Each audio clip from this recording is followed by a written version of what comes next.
Instinto sexual. La vida amorosa y la vida emocional están ligadas a complicados procesos fisiológicos. Siempre que se intentan descartar los fundamentos físicos del amor, se proceden a trastornos en el bienestar físico y anímico espiritual. Todo individuo queda incluido en el ilimitado proceso de procreación y de la muerte. Como en el animal, en el ser humano se prueba un impulso sexual, en ocasiones poderoso, que une a hombre y mujer. Dicho impulso cumple su misión natural cuando lleva a la procreación. Sin embargo, debe de tenerse en cuenta que el hombre ocupa una posición especial en la naturaleza, al igual que la mujer. Consecuencia de la misma es el hecho de que el hombre puede separar la satisfacción sexual de la procreación.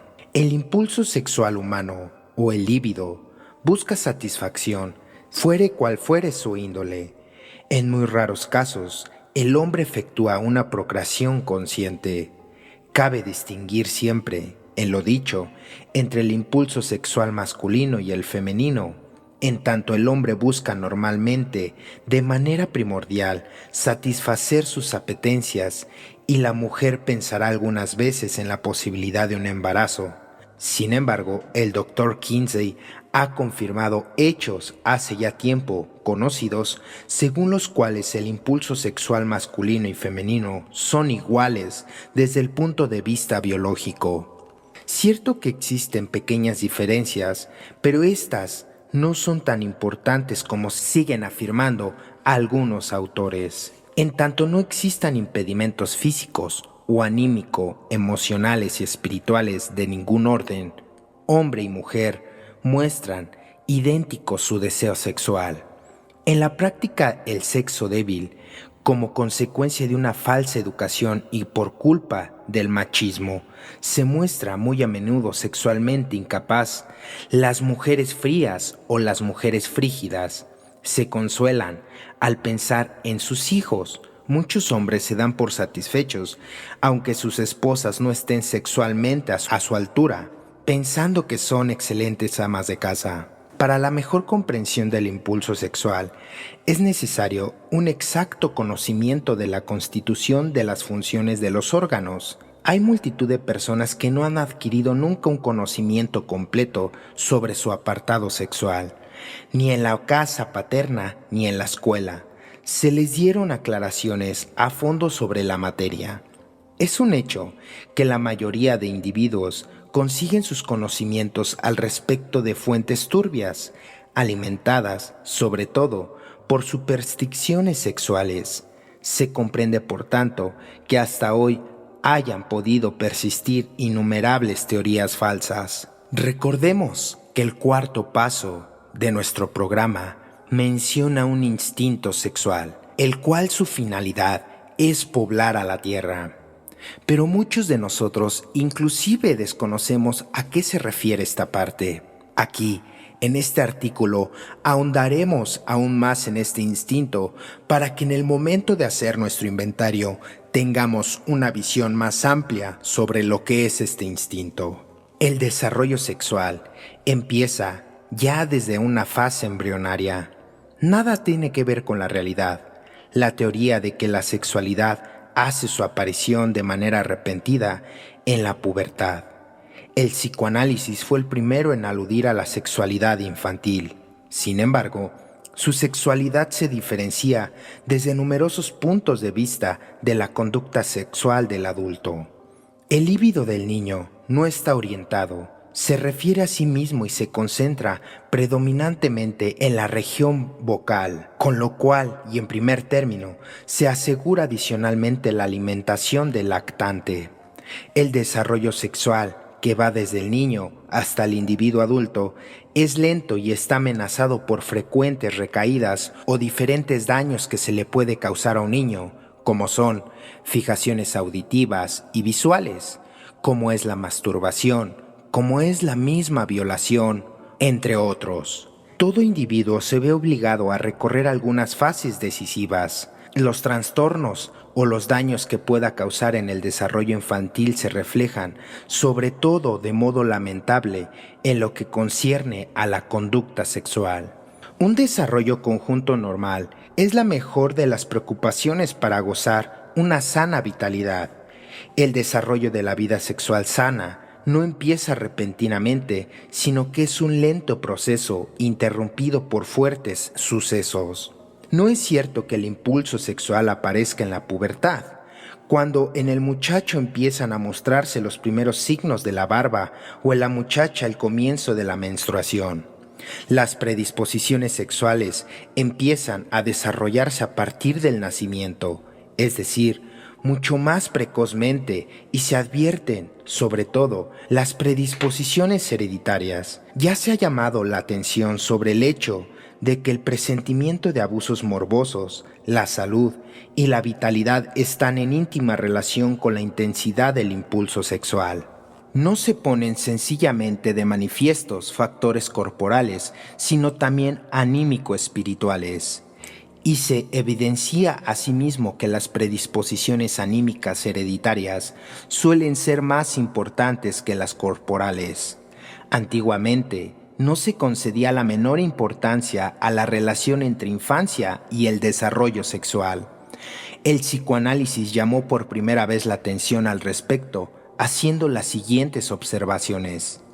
El lactante está única y exclusivamente ocupado con su propio cuerpo y consigo mismo. Sabe distinguir acentuadamente entre gusto y disgusto, amamantarse en el pecho materno, jugar con el propio cuerpo, con los dedos de las manos, de los pies, las orejas, la boca, las partes genitales, etc. Las acciones y defecaciones y en particular las ternezas maternas le procuran un gran placer. Todo cuando se opone a estas fuentes de placer es rechazado enérgicamente.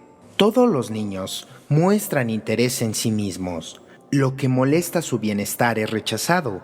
Sus contactos se limitan a la madre o al padre. El niño o la niña pequeña empiezan a adaptarse al medio ambiente. A partir de determinado momento su interés se centra en las personas más próximas a él.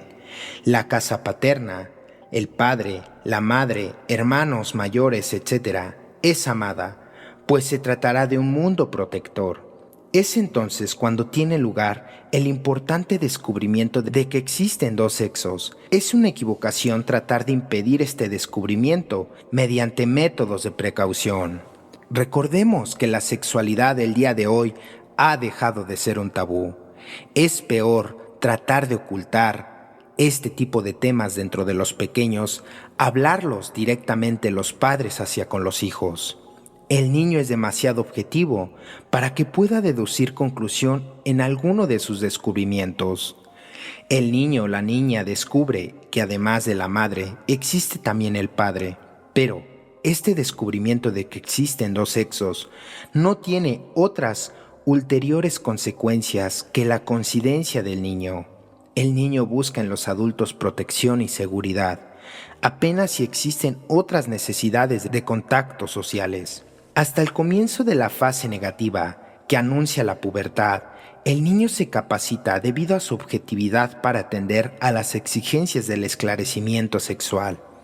Tanto en el jardín de infancia como en los primeros años de escuela, pueden aclararse los misterios sexuales al niño sin el menor peligro.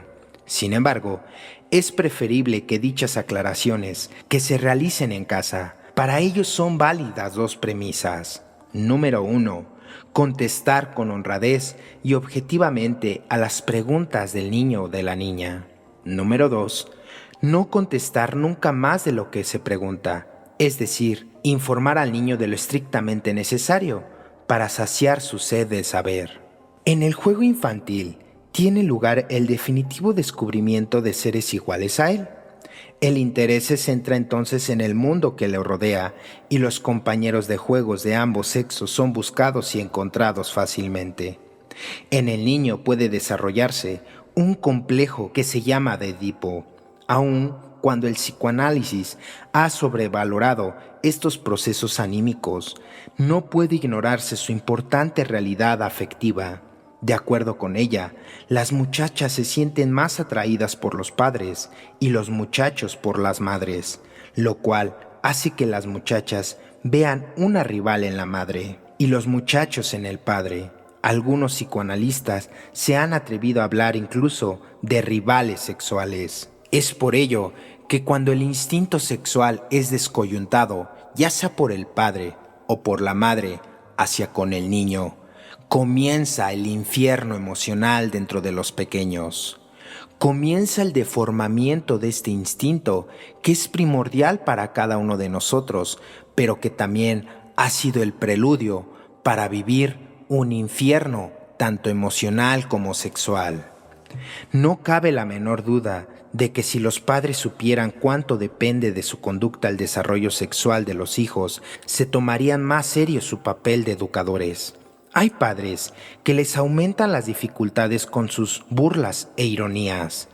Es muy grave que los padres vivan en constante disputa entre sí, creando una envenenada atmósfera familiar. Hay que aludir, siquiera sea de pasada, a las falsas normas de conducta muy frecuentes de los padres con respecto a los hijos en relación con su desarrollo sexual. A partir de 1900 empezó el siglo del niño, que ahora se ha convertido en el siglo de la juventud. En este lapso de tiempo han ido desplazándose las prerrogativas de la autorrealidad paterna que marcaron con su sello todas las culturas. La verdadera autoridad no tiene nada que ver con la fuerza, siendo aquella un mando reconocido voluntariosamente. La nueva generación se siente amenazada y desgraciada, pues se ha debilitado su comprensión de la noción de autoridad. Los hechos demuestran que la autoridad paterna está en trance de desaparecer. Muchos conflictos emocionales de la infancia y de la juventud serían más fácil de superación si la autoridad paterna les prestara su auxilio. En donde falta la autoridad y el ejemplo, no existe tampoco respeto, que es sobre todo un sentimiento de consideración hacia otra persona. El hombre que no respeta a su madre difícilmente respetará a su esposa, y lo mismo sucederá con la mujer. Si no respeta a su padre, mucho menos a su esposo. El mutuo respeto es un factor decisivo en la educación respecto a la actividad sexual dentro de los hijos. En consecuencia, una atmósfera poco satisfactoria en la casa influye considerablemente en la futura felicidad amorosa y conyugal de los hijos. ¿Cómo se comporta entre sí los niños de sexo distinto? Sabido es que los niños eligen compañeros de juego de la misma edad, sin preocuparse en lo más mínimo por su sexo.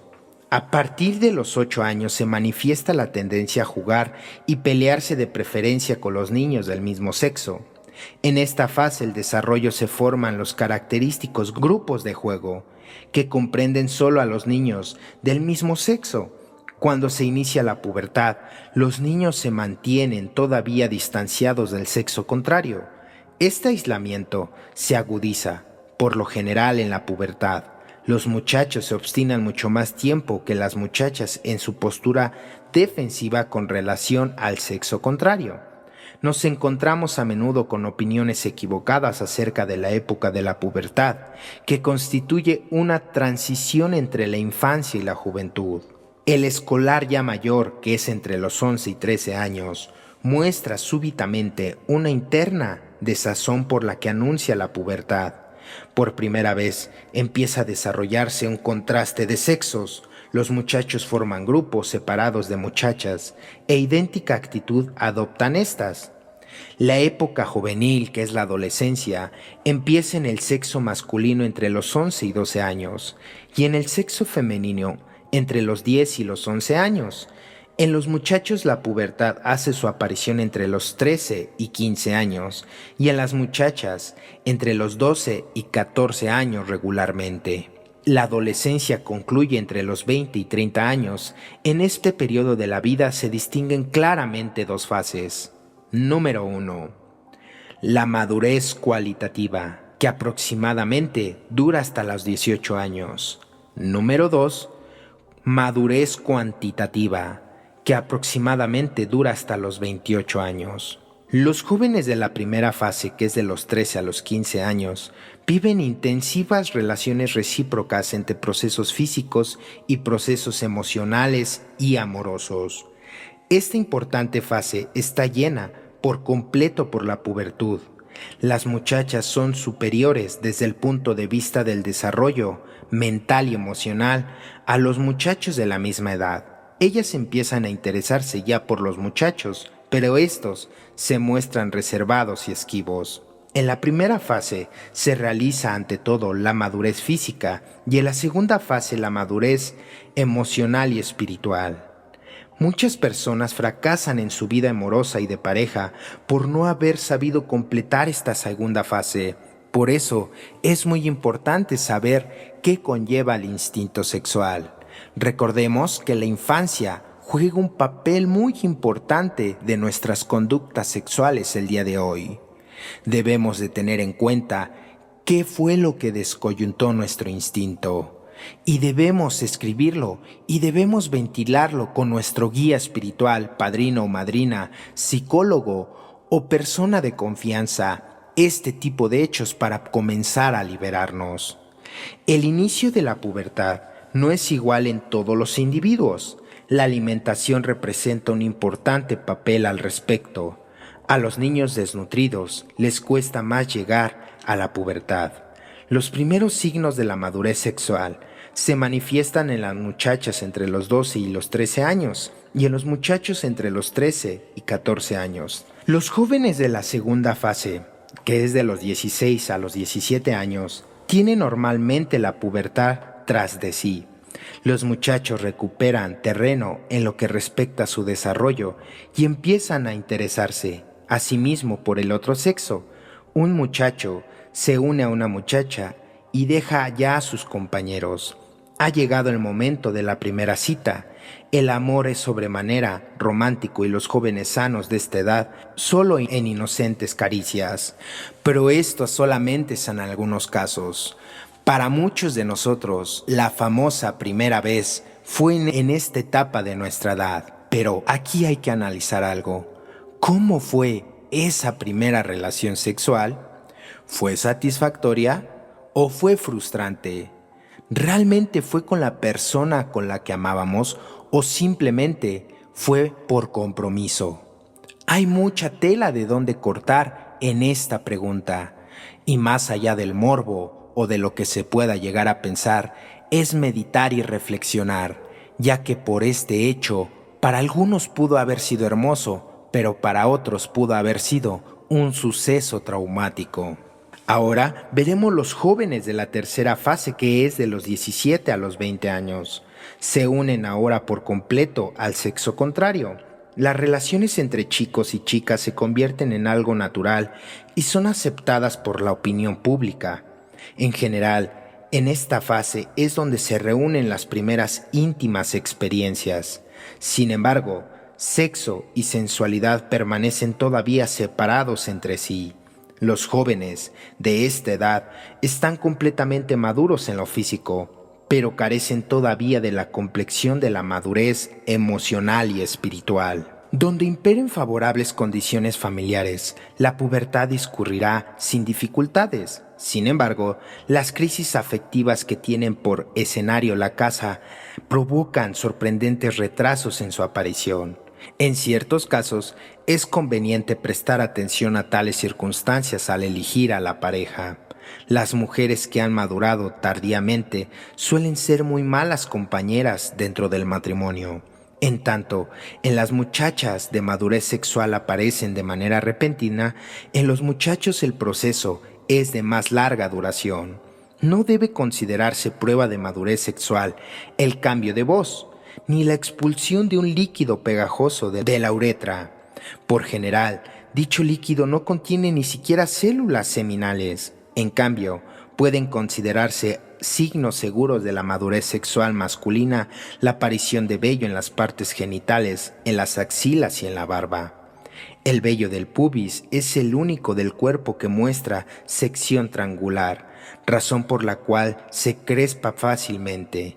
El vello del pubis masculino se diferencia del de la mujer en el que se extiende desde la raíz del miembro viril y del saco escrotal hasta abajo del ombligo, donde termina en una punta, mientras que la mujer rodea la vulva. La pubertad en las muchachas empieza entre los 8 y 9 años y la figura, hasta entonces casi siempre angulosa, empieza a redondearse. Entre los 11 y 12 años se ensancha el pubis y los hombros y las caderas y pechos se vuelven más llenos. Aumenta también el grosor de los muslos. La adolescencia se inicia algo más tardíamente en los muchachos, con un desmenuzado crecimiento longitudinal. Tanto en las chicas como en los chicos, las hormonas comienzan a desarrollarse. Es evidente que el objetivo de todo este desarrollo dentro de hombres y mujeres llevan a una cosa.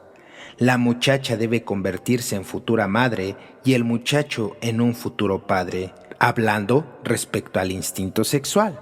Sin embargo, la perfección de la madurez sexual física no debe de ir necesariamente unida a la madurez sexual emocional. Justamente en la época de la pubertad las causas desfavorables pueden tener graves consecuencias. Citaremos a continuación un caso tomado de la práctica para entender un poco este tema de una persona que es anónima.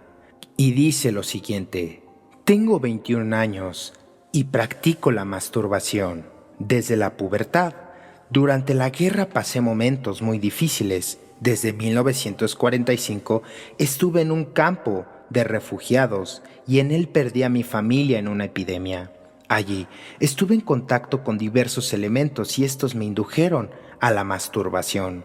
En aquel entonces yo no entendía mucho de estas cosas y cometí también, entre paréntesis, otros pecados sexuales. Desde entonces han transcurrido años y prescindiendo de los que pasé aquejando de una grave enfermedad, he seguido cometiendo la masturbación y la infidelidad. De vez en cuando me he dedicado a leer un buen libro sobre la materia, pero a pesar de ello, no he podido seguir un cambio mejor. A pesar de los mayores esfuerzos, he seguido con el vicio de la masturbación. Confiaba que una de las relaciones sexuales me liberarían en su práctica, pero esta confianza fue vana.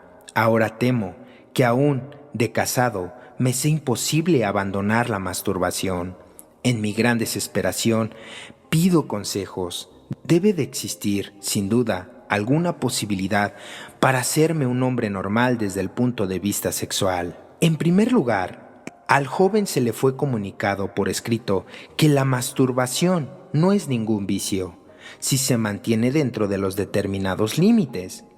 Hay que creer también que este caso es particularmente exagerado y que la mayor parte de los jóvenes se desarrollan de manera más afortunada. En el bestseller americano Los desnudos y los muertos de Norman Mailer se describe la juventud de un vagabundo que muere en las batallas en la jungla de la Segunda Guerra Mundial. Apenas salido de la escuela, el protagonista trabaja como perforador de una mina de carbón. La perforadora es pesada y el joven debe aprender con fuerza al extremo contra el pecho y aferrar el asa con todas sus energías mientras la perforadora rompe a las rocas. 10 horas al día dura su trabajo y su semana laboral tiene 6 días. En invierno, ve el cielo solamente los domingos. Sin su hogar ni ningún otro apoyo moral, la desconsoladora atmósfera de este mundo de trabajo influye en un modo peculiar sobre la pubertad del protagonista. La bebida, el amor en sucios locales o en bares es el único descanso para él. Casi un niño todavía va a parar en un hotel de mala fama, donde se gana el pan con diversos quehaceres. Es fácil comprender que tales experiencias hacia el fin de la pubertad no pueden quedar sin consecuencias. En esta época empiezan también a desarrollarse la personalidad del individuo, la transición de muchacho a joven, de muchacha a doncella. Es una época de la habilidad emocional y espiritual. El carácter no se ha afirmado todavía y existe el peligro de que las malas influencias alcancen la primacía. En la pubertad el individuo se siente inseguro y a menudo desgraciado, incluso en las condiciones más favorables. Esta época está presente en la pospubertad, o pubertad prolongada, cuando existe la posibilidad de vivir completa e íntimamente este capítulo de la vida. Se establecen durante el mismo los fundamentos de un carácter sano y armónico. Es en particular una época donde se llevan a cabo los primeros tímidos intentos para encontrar pareja. Este hallazgo está regulado normalmente por el eros. Los dos sexos se atraen mutuamente. Naturalmente se anuncia también el sexo, pero en la proximidad del compañero, el eros conserva en todo momento la primacía. Es una época en que la amistad y la camaradería forman parte del amor. En esta lábil fase de transición quedan marcados los ideales amorosos para toda la vida. Al principio, recordemos la ilusión al complejo de Edipo. Se le parece al muchacho la propia madre como ideal y a la muchacha el padre como compañero ideal. Cuando los padres constituyen un modelo, son usuales y corrientes expresiones como mi madre y como mi padre en labios de los hijos. No obstante, existen también modelos e ideales negativos. Desgraciadamente, los padres irreflexibles no tienen en cuenta el daño que pueden causar con su mal ejemplo. Y aquí es donde existe una paradoja o un eslabón perdido para muchos de nosotros. ¿Te has dado cuenta que a muchos de nosotros hemos repetido la misma historia al igual que nuestros padres? Es decir, tal vez tu padre era alcohólico, tal vez tu padre era drogadicto, tal vez tu padre era neurótico. ¿Y ahora qué tienes en el matrimonio? Tal vez un drogadicto, tal vez un alcohólico o neurótico. Y a ti, hombre, tal vez tu madre era una mujer despreciativa, que te rechazaba, que te humillaba, y quien tal vez no te bajaba de un tonto o un estúpido. ¿Y ahora qué es lo que vives con tu pareja actual? Tal vez vivas los mismos rechazos, tal vez vivas las mismas humillaciones. Y esto es porque inconscientemente estamos buscando a mamá o a papá. Esto no es en todos los casos. Debemos recordar algo siempre y siendo muy puntual en esto. Cada caso es diferente. Pero esto nos conlleva siempre a buscar a la madre o al padre, viéndolo desde un punto emocional y sexual. Ya desde el nacimiento, el ser humano posee predisposiciones para el sexo y el amor. Lo que importa es que se desarrollen de manera favorable. El lactante distingue claramente entre sensaciones agradables y desagradables, y lentamente se desarrollan en él sentimientos de simpatía y antipatía. La criatura aprende a amar y su amor va dirigido a los padres, al maestro, al educador, etc. No debe desarrollarse solo la capacidad para el amor, sino también la capacidad para ser amado. Se trata de capacidades emocional y espirituales. Ni siquiera la más poderosa sexualidad hace feliz cuando faltan los sentimientos de simpatía o están deficientemente desarrollados. A la larga, el sexo no tolera la carencia de eros, pero son posibles dos falsos desarrollos sexuales. Número 1. El sexo es incrementado cuantitativamente hasta el exceso. Y número 2. La impotencia erótica debilita con el tiempo la vitalidad sexual. Es un hecho que los impotentes amorosos, que son muy potentes sexualmente, muestran a menudo un marcado sex appeal. El matrimonio con un impotente amoroso suele representar un martirio para el cónyuge normal. En la época de la madurez florecen plenamente las predisposiciones eróticas. Normalmente se llega a un amor puro en el que se esconden intenciones sexuales. El muchacho o la muchacha de sentimientos normales se toma en serio este amor puro. Constituye una tragedia de nuestro tiempo que sean subestimados los peligros de unas precoces relaciones sexuales. La juventud en trance de maduración necesita tiempo, es decir, el comienzo de la actividad sexual debiera ser demorado lo máximo posible. Se ha comprobado que el individuo en trance de madurez está lleno de impulsos contradictorios. Mencionaremos ahora algunos de ellos. En primer lugar, tenemos el contraste entre el impulso de unión y el impulso de satisfacción. El impulso de unión está orientado hacia el abrazo sexual por el tacto y la palpitación. En la vida sexual normal, este impulso se continúa lentamente en el impulso de satisfacción. Este se domina también impulso de descarga y tiende, sobre todo, a un vaciamiento de los órganos y glándulas sexuales repletos. Dichos impulsos se desarrollan más claramente en el muchacho. La aparición de los mismos en la muchacha depende de los que pueda denominarse impulso de satisfacción. Si partimos del hecho de que entre el impulso sexual masculino y el femenino no existen diferencias esenciales y que la satisfacción del mismo mediante el orgasmo es semejante en el hombre y en la mujer, también podrá suponerse en la muchacha una contradicción entre los impulsos de unión y de satisfacción. El objeto del desarrollo sexual en ambos sexos estriba en la unicidad de los impulsos de unión y de satisfacción. En el primero están presentes también los fundamentos de formas de vida emocionales y espirituales superiores en la vida sexual. En la conciencia del individuo, un trance de maduración se desarrolla un vivo anhelo de unión con el ser amado, sin aspirar por ello simultáneamente a la satisfacción del impulso de descarga. Inmediatamente después de concluida la pubertad, los individuos normalmente desarrollados se resistirán a provocar una satisfacción sexual directa en la convivencia con el amado. En tales casos, se suele llegar al característico acompañamiento de amistad amorosa con autosatisfacción. Se alcanza la mayor felicidad en la tierra cuando se está junto al amado, cuando se intercambian besos y contactos, pero se evita el verdadero acto sexual.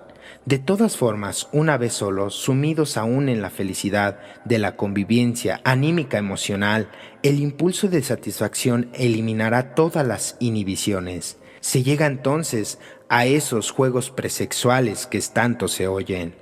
Algunos estudios sobre la vida sexual juvenil aportan la expresión de la masturbación, la cual antes era un tabú. No es del todo correcta. Sería muy oportuno hablar de la masturbación cuando se trata de adultos que por razones externas no tienen ninguna posibilidad de sostener relaciones sexuales normales. En la conducta juvenil anteriormente descrita, es del todo normal que los jóvenes comiencen a explorar su cuerpo, tanto chicos y chicas, y comiencen a masturbarse. Si su conciencia no está estropeada por falsos ideales, se dará por satisfechos. Sin más, con la combinación de la conciencia. Si designamos la inclinación amorosa hacia el compañero con la expresión y el impulso sexual con la expresión sexo, se mostrará entonces una tensión entre sexo y el amor. Como consecuencia de una educación equivocada, puede llegar a concebirse el sexo como un pecado o una enfermedad. La autosatisfacción o la masturbación ha recibido por esta razón la absurda clasificación de automancillación. En otro video nos ocuparemos de sus formas patológicas de este instinto. En tanto la masturbación no exceda en ciertos límites, puede considerarse como una fase del desarrollo sexual normal. En tanto la autosatisfacción se relaciona con el sexo contrario en la fantasía, apenas existe el peligro. De todas formas, las exageraciones deben considerarse una amenaza por la salud física, emocional y espiritual. No resulta fácil representar los conceptos de la vida sexual normal y anómala. Las investigaciones del Dr. Kinsey, que abordan la conducta sexual de millares de hombres y mujeres norteamericanos, ofrecen información exacta al respecto. En los casos en el que el impulso sexual es considerado como algo pecaminoso, vulgar y sucio, llega a desarrollarse una repulsión que perdura para toda la vida. Principalmente en el sexo femenino se desarrollan complejos que imposibilitan la vida amorosa y conyugal. Muchas mujeres desgraciadas deben su obstinada frialdad a una equivocada educación sexual, pero también es posible que los hombres tengan complejos en su interior. En su repulsión de las mujeres se inicia la huida hacia el pecado, precisamente porque el impulso sexual se considera algo sucio, vulgar y morboso. El trato con prostitutas parece algo inmoral. Puede iniciarse asimismo una huida de perversión, a través de perversiones al principio completamente inofensivas. Se aportará una perversión, pero no deberá practicarse necesariamente en la conducta sexual. En la perversión o el descoyuntamiento se oculta una morbosa obligación. En este caso, el orgasmo se logra única y exclusivamente a través de determinada perversidad. Muchos de los trastornos sexuales y descoyuntamientos son consecuencias de las inhibiciones que se vivieron en la infancia en cuanto a lo sexual, emocional y espiritual. Es fácil intuir que los impulsos han de ser contenidos de una manera u otra.